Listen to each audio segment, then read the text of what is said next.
আমার এই বছরের জন্মদিনটা ছিল আমার কাছে অনেকটা স্পেশাল, আর স্পেশাল হয়েছিল সেটা কিছু বিশেষ মানুষের জন্য। আর আমাকে স্পেশাল ফিল করানোর জন্য তারা যে এফর্টটা দিয়েছিল সেটা আমার কাছে অনেক কিছু।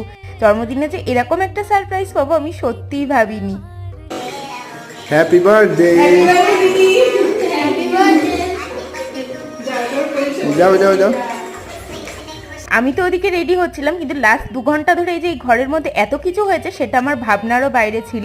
এটা ছিল আমার বার্থডে কেক। সব কিছুর বুদ্ধি যার মাথা থেকে বেরিয়েছে সে হচ্ছে এই মানুষটা। ওর সাথে সাথে আমার বাড়ির লোক, আমার বন্ধুরা তো ছিলই।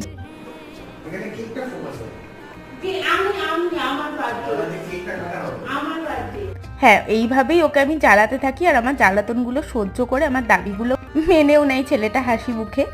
আর ওর সাথে কাটানোর প্রথম জন্মদিন এটা আমার। এটা যে এতটা স্পেশাল হবে সেটা আমি সত্যিই ভাবিনি। এরপর বাকিটা তোমাদের সাথে নেক্সট পার্টে শেয়ার করছি।